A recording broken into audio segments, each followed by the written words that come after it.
தாலாட்ட வருவாளோ, நெஞ்சில் பூ மஞ்சம் தருவாளோ, தங்க தேராட்டம் வருவாளோ, இல்லையே மாற்றம் தருவாளோ, தத்தளிக்கும் மனமே தத்தை வருவாளோ, முத்து இதழ் முத்தம் ஒன்று தருவாளோ, கொஞ்சம் போல கோலு சொல்லி கேட்கின்றதே. அது கொலுசொலி இல்லடா, சாவுமணி. டேய் சக்தி, வாடா உட்காரு. டேய், ஏசி ரூம்ல நல்ல சொகுசா தூங்க வேண்டியவன் இங்க வந்து கட்டாந்தரையில இந்த கொசு கடியில படுத்திருக்க. உனக்கு என்ன தலையெழுத்தாடா?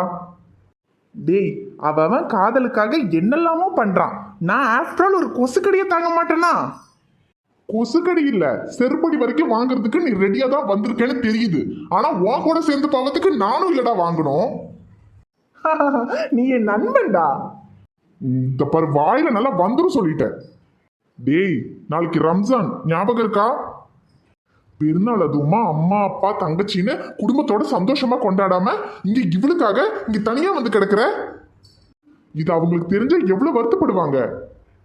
நீ வந்ததுதான் வந்த, அட்லீஸ்ட் பெருநாள் முடிச்சுட்டாவது வர வேண்டியது தானடா. டேய் இல்லடா சக்தி, நானும் அப்படிதான் நினைச்சேன். ஆனா அவகிட்ட பேசினதுக்கு அப்புறம் என்னால அங்க ஒரு நிமிஷம் கூட இருக்க முடியலடா. ஐஷுவை நினைச்சிட்டு வெளியில சந்தோஷமா இருக்க மாதிரி என்னால நடிக்க முடியலடா. அதுலயும் உமா என் முகத்தை பார்த்தாலே கண்டுபிடிச்சிருவாங்க. எனக்கு என்னமோ பிரச்சனைன்னு நினைச்சிட்டு அப்புறம் அவங்களும் வருத்தப்பட்டுட்டு இருப்பாங்க. நல்ல நாள் அதுவுமா அவங்க ஏன்டா கஷ்டப்படணும், அதனாலதான் அவங்களாவது சந்தோஷமா இருக்கட்டும்னு நான் கிளம்பி வந்துட்டேன். அப்புறம் சாராக்கு எல்லா உண்மையும் தெரியும். அதனால ஹாஸ்பிட்டல்ல ஏதோ எமர்ஜென்சி அப்படி இப்படின்னு அவ சொல்லி சமாளிச்சிருவா. நான் இங்கிருந்து போகணும்னா அது ஐஷுவோட மட்டும்தான். டேய், ஒருவேளை அந்த அரவிந்தனை கல்யாணம் பண்ணிட்டானா? அவன் மனசுல நான் இருக்கிறது உண்மைன்னா அவளால நிச்சயமா அந்த அரவிந்தனை கல்யாணம் பண்ண முடியாது. அப்படி ஒருவேளை அவன் அந்த அரவிந்த கல்யாணம் பண்ணிட்டான்னா அதுக்கப்புறம் சொல்லுடா. பண்ணிட்டான்னா அதை அப்ப பார்க்கலாம். ஆக மொத்தத்துல ஒண்ணு அவ உனக்கு ஓகே சொல்லணும், இல்ல அந்த அரவிந்தனை கல்யாணம் பண்ணிக்கணும். இது ரெண்டுல ஒண்ணு நடக்காம நீ இங்கிருந்து போக மாட்ட, அப்படித்தானே? ஆமா. என்னமோ பண்ணு, சொன்னாலே கேட்காத. நான் வரேன். டேய் இருடா, எங்க போற? நம்ம இந்த மாதிரி ஒன்னா உட்காந்து பேசி எவ்வளவு நாள் ஆகுது? இங்கே இருடா. டேய், உன் காதலுக்காக நீ கொசுக்கடியை தாங்கு, எனக்கு என்ன தலையெழுத்தா? நான் வீட்டுக்கு போறேன், போடா.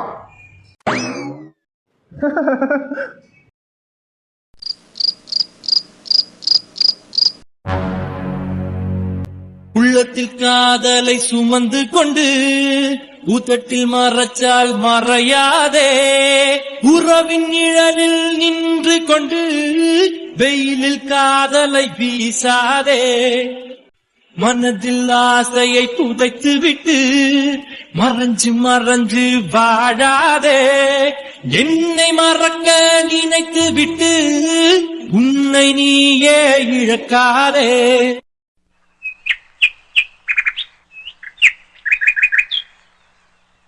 நூரே முஹம்மது யா ரசூலல்லாஹ்,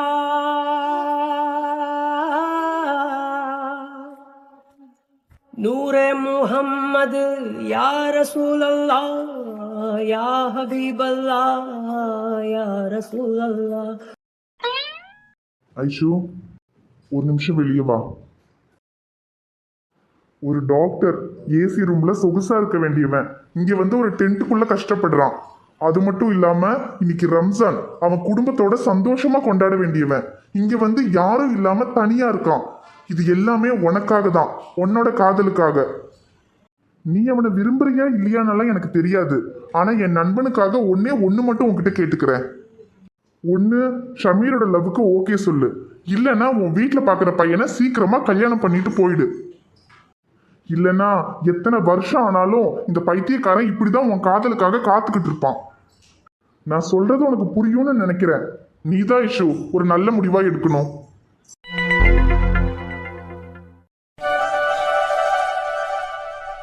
அண்ணி. என்ன அரவிந்த்?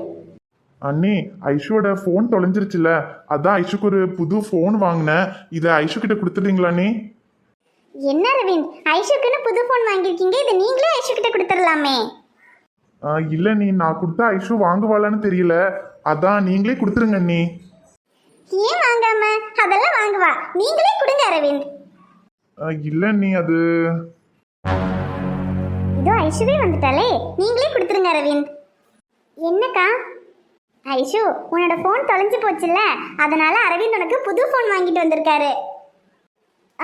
எனக்கு எதுக்குக்கா ஃபோனு? என்ன ஐஷு, பாவம் அரவிந்த் உனக்காக புது ஃபோன் வாங்கிட்டு வந்திருக்காரு. அதுவும் இல்லாமல் ஃபோன் இல்லாமல் யாராவது இருப்பாங்களா? வாங்கிக்க ஐஷு. இந்த ஐஷு. அப்புறம் ஐஷு, உன்னோட பழைய நம்பர் என்னன்னு எனக்கு தெரியாது, அதனால புது சிம் வாங்கியிருக்கேன். இது ஓகேனா யூஸ் பண்ணு, இல்லை பழைய நம்பரே தான் வேணும்னா சொல்லு, நான் வேணா பழைய நம்பரே ரெடி பண்ணி தந்துடுறேன். இல்ல, இதுவே இருக்கட்டும். ஓகே ஐஷு. அப்புறம் என்ன அரவிந்த், இன்னைக்கு லீவா? யூனிஃபார்ம்ல வராம கலர் ட்ரெஸ்ல வந்திருக்கீங்க. இல்லை நீ, வேலை இருக்கு, ஆனால் ஸ்டேஷன்ல கொஞ்சம் வெளியே தான் வேலை, அதனால தான் இன்னைக்கு யூனிஃபார்ம் போடல. ஓ சரி அரவிந்த், அப்புறம் நாங்க வந்து இத்தனை நாள் ஆகுது, எங்க கூட நீங்க எங்கேயுமே வெளியே வந்ததில்ல, எப்பவுமே வேலையிலேயே பிஸியா இருக்கீங்க. எப்பதான் ஃப்ரீ ஆவீங்க? ஐயோ அண்ணி, இன்னொரு ஒரே வாரம் தான், எலெக்ஷன் மட்டும் முடிஞ்சிருச்சுன்னு வச்சுக்கோங்க, அதுக்கப்புறமா நீங்க போற வரைக்கும் நான் ஸ்டேஷன் பக்கமே போக மாட்டேன், உங்களோட தான் இருப்பேன். சரி அரவிந்த். சரியா நீ, அப்ப நான் கிளம்புறேன். போயிட்டு வாங்க. பாத்தி ஐஷு, உன் ஃபோன் தொலைஞ்சிருச்சுன்னு தான் அரவிந்த் உனக்கு புது ஃபோனெல்லாம் வாங்கிட்டு வந்திருக்காரு. அப்புறம் ஐஷு, இத்தனை நாள் உங்ககிட்ட ஒரு விஷயத்தை பற்றி பேசணும்னே இருந்தேன், இப்போ அரவிந்தை பற்றி பேசும்போது அப்படியே சொல்கிறேன். அரவிந்தோட அம்மா அரவிந்துக்கு உன்னை கல்யாணம் பண்ணி வைக்கணும்னு ஆசைப்படுறாங்க. மாமா கிட்டேயும் என்கிட்டயும் இதை பற்றி பேசினாங்க. நீ இப்போ காலேஜ் படிச்சுக்கிட்டு இருக்க, படித்து முடிச்சுட்டு தான் எதுவாக இருந்தாலும் பண்ண முடியும்னு மாமா சொன்னார். அப்புறம் உனக்கு இதில் விருப்பம் இருக்கா இல்லையான்னு ஒரு வார்த்தை கேட்கணும்ல, அதான் உன்கிட்ட கேட்குறேன். உனக்கு அரவிந்தை கல்யாணம் பண்ணிக்கிறதுக்கு விருப்பம் தானே? என்னக்கா என்கிட்ட போய் இப்படி கேட்குறீங்க? நீங்களும் கதிரத்தானும் என்ன முடிவு பண்ணுறீங்களோ அதுதான்க்கா ஏன் முடிவும். தெரியும் ஐஷு, இருந்தாலும் இது கல்யாண விஷயம்ல, கடைசி வரைக்கும் கூட வாழ போகிறவர், உனக்கு பிடிக்கணும்ல, அதுக்காக தான் கேட்டேன். அக்கா, எனக்கு எல்லாமே நீங்களும் கதிரத்தானும் தான். நீங்கள் யாரை பார்த்து கல்யாணம் பண்ண சொல்கிறீங்களோ அவங்கள தான்க்கா நான் கல்யாணம் பண்ணிக்குவேன். இது போதும் ஐஷு, மாமா எப்பவும் உங்ககிட்ட இதை பற்றி பேசுன்னு சொல்லிகிட்டே இருப்பாரு, நான் தான் எப்படி கேட்குறதுன்னு தயங்கிட்டே இருந்தேன். நீ இப்போ சரின்னு சொல்லிட்டல்ல, நான் போய் மாமா கிட்ட சொல்கிறேன்.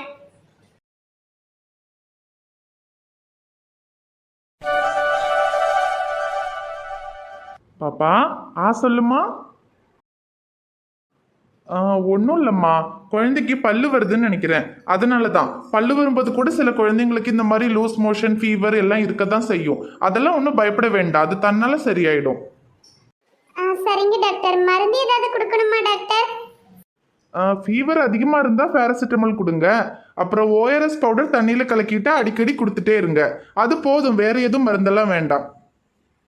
சரிங்க டாக்டர். பாப்பா, அம்மா தர மருந்து சாப்பிடணும், நிறைய தண்ணி குடிக்கணும், சரியா? ரொம்ப நன்றி டாக்டர். பரவாயில்லம்மா, போயிட்டு வாங்க. அடுத்தாள் வாங்க. அடடே, இது யாரு? வாங்க வாங்க. இது மைனா குட்டி தானே? நான் யாருன்னு தெரியுமா? தெரியுமா? யாரு சொல்லுங்க பாப்போம். டாக்டர் அங்கிளா? அப்புறம் வேற ஒன்றும் தெரியாதா? பரவாயில்லையே, மைனக்குட்டி மறந்துருப்பேன்னு நினைச்சேன், ஞாபகம் இருக்கா? அப்புறம் என்ன மைனக்குட்டி மாத்திரம் தனியா வந்திருக்கீங்க, அப்பா எங்க?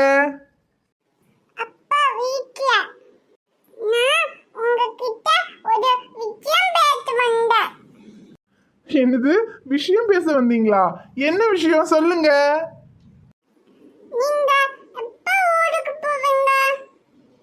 ஏன் செல்லம், உங்களுக்கு அங்கிளை பிடிக்கலையா? அப்புறம் ஏன் அங்கிளை ஊருக்கு போக சொல்றீங்க?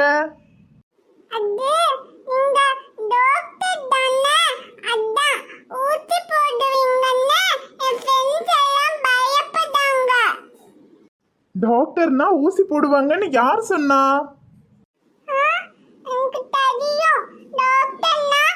ஊசி போடுவாங்க.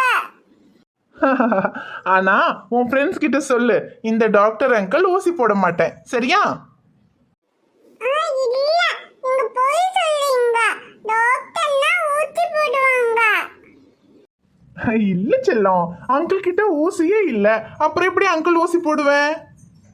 இல்ல, நீங்க அந்த டேபிள் அடியில ஊசி வச்சிருக்கீங்க. அந்த டேபிள்குள்ள ஊசி இல்ல, சாக்லேட் தான் இருக்கு. சாக்லேட்டா? ஆமா, அங்கிள் அந்த டேபிள் உள்ள இருந்து சாக்லேட் எடுத்து காமிச்சா அங்கிள் ஊசி போட மாட்டேன்னு நம்புவியா? டன்டடை.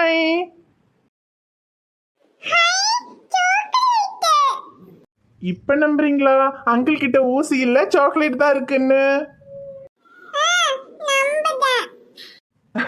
இந்த சாக்லேட் மைனக்குட்டியோட ஃப்ரெண்ட்ஸ் கிட்ட எல்லாம் சொல்லு, டாக்டர் அங்கிள் மைனக்குட்டியோட ஃப்ரெண்டு தான், உங்க யாருக்கும் ஊசி போட மாட்டாருன்னு, சரியா?